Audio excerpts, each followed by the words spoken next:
It's got to be for you. Yeah, like my purpose is to actually do something decent. Yes, Nicholas, good morning. Hi, Nicholas. Every day. Hi. Good morning. You're on Kiss FM. Okay. I want to say this is my first time being on the air and everything. This is pretty That was your amazing. purpose? I listen to you guys every morning, too, Thank you. at work. My purpose is pursuing as an actor and filmmaker. Well, that's a great That's your purpose. Yes. You have a goal. Yeah. I mean, more like a dream that my parents tell me, to stop pursuing it. No. Time out. Whatever your passion is, that's what you roll with. Right. Whatever your passion is, that's what you roll with. And I'm going to tell you this, regardless of what your parents say. All right. So Yes, if that's your passion, then that's what you should pursue. And it's Even if you your fail life. over and over and over again. This is, I can give you a great example.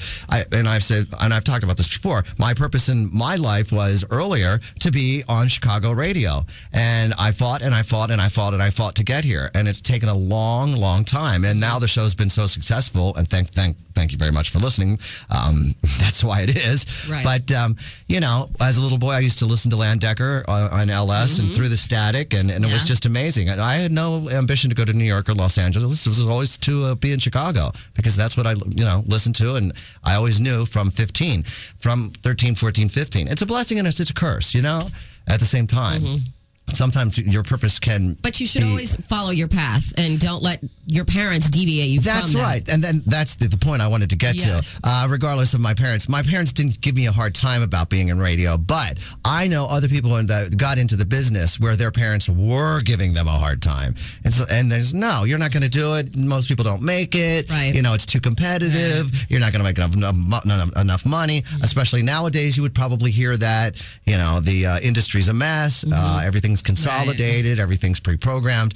But that's still not the case if that's your purpose. Yeah, I have a friend who's switching jobs, and it's a completely different job from what he has right now. And he told me the other day, I had the talk with my dad about switching, fields, and he was pretty down about it. He didn't want me to take any risks. That's his way of showing me that he loves me, is to keep things, keep it simple, keep it stupid type deal. He's like, and it really bothers me because, here I am 30, I want to do this, I want to get it, I want to switch something, and I said, well, do you think it's a risk? And he said, well, yeah, but that's all I've ever known my entire life is taking risks. Taking and I risks. said, well, then it's not really a risk then. Yep. I said, it's funny because your parents have this completely different idea because of the time period when they grew up and, how things were.